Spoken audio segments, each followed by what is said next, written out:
14 people are dead and another 17 wounded, including 10 critically, after the nation's latest mass shooting. It happened today in San Bernardino, California, a city of more than 200,000 people, about 60 miles east of Los Angeles. Gunmen attacked a banquet facility at a social services complex, then fled. But authorities now say suspects died in a shootout with officers hours after the attack. It was late morning when heavily armed police and others raced toward Inland Regional Center, moments after the alarm sounded. Currently, the subject is still inside the business, 1365 South Waterman. It's in building number 3, possible active shooter. Male in black clothing, he's still firing rounds. The Social Services Center is one of 21 that's run by the state, serving people with developmental disabilities. Preliminary information indicates that these are people that came prepared, that they were dressed and equipped in a way to indicate that they were prepared, and they were armed with long guns, not handguns. They came prepared to do what they did as if they were on a mission. Marcos Aguilera said his wife was inside the building when the shooting started. She said the guy came in next to her office and I guess started shooting. They locked themselves in her office. They seen bodies on the floor, and she said right now ambulance are taking people out in stretchers. SWAT teams descended on the facility, and employees and others walked out with their hands in the air, while the wounded were wheeled away on gurneys and triage centers were set up on roadways nearby. As the afternoon wore on, dozens of police blocked nearby streets and joined the manhunt.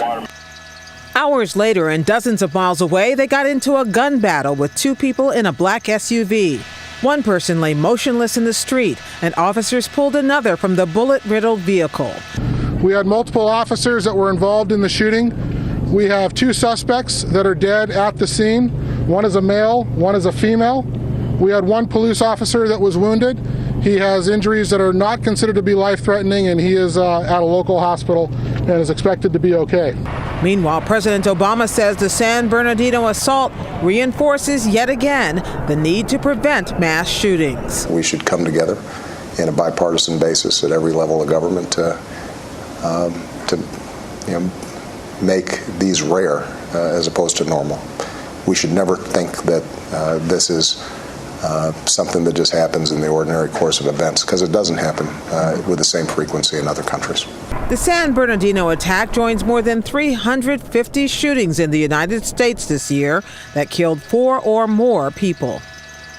Our producers caught up with a witness to the standoff with police a short time ago. And once we got to right there, they started shooting. We started hearing cracks. And there was officers barely, not even with their vests buckled up. That's how quick they were trying to get out of the car. They were literally coming out the car when their vests not even buckled in. Today's assault is the worst since December 2012. We'll have more up on that right after the news summary.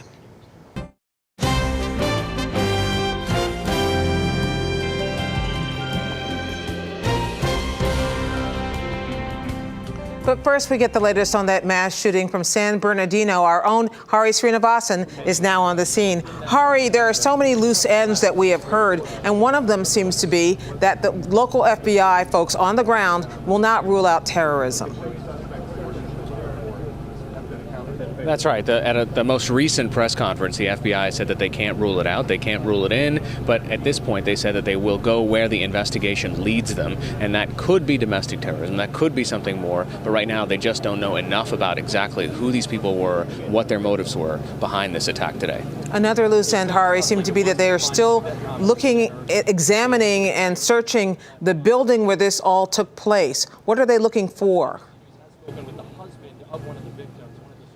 Well, right now they are looking for any clues as to what these people left behind. Was there anything else? Was there any sort of an explosive device? That was one of the concerns earlier this afternoon. And in fact, there was even an object next to the SUV where the shootout occurred. And they had to spend quite some time making sure that that wasn't an explosive, that wasn't a pipe bomb. But that was one of the concerns that they had. So considering that these two individuals were dressed in full tactical gear, considering what they were able to carry out today, they're very concerned concern on perhaps if this place is booby-trapped, perhaps if there are other things that could be big problems for authorities.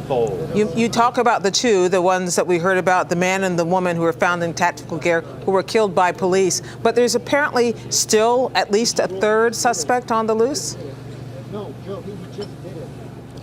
Well, the third individual was seen running from the SUV, that particular area, and at the most recent press conference, they said, look, we have detained this person. We still don't actually know whether or not they're connected or how, if they are connected, how so. So this could have been somebody fleeing for a completely different reason, but right now the authorities have that person in custody, and they're trying to figure out if there's a connection between that third individual and perhaps if there's a fourth or a fifth, or if there's something else, if there's a larger plot at play.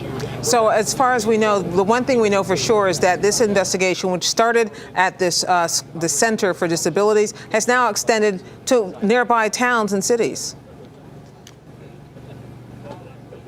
You know, yeah, well, one of the things that you notice here, I mean, this is the San Bernardino is a city of 200,000 people, and just getting to this location this afternoon, it is eerily quiet. We're talking strip malls are shut down, road closures. I mean, there are certain parts of town that are, of course, running as normal, but really, this is a place where even in these areas where we're cordoned off, people are trying to get home, or people are perhaps stuck inside the area and trying to reach their loved ones on the outside. So this is a significant disruption for this small a place. And a virtual shutdown in many respects in some parts of the town. Yeah, that's right. Okay, Hare, you stay safe and keep us up to date. Thank you very much.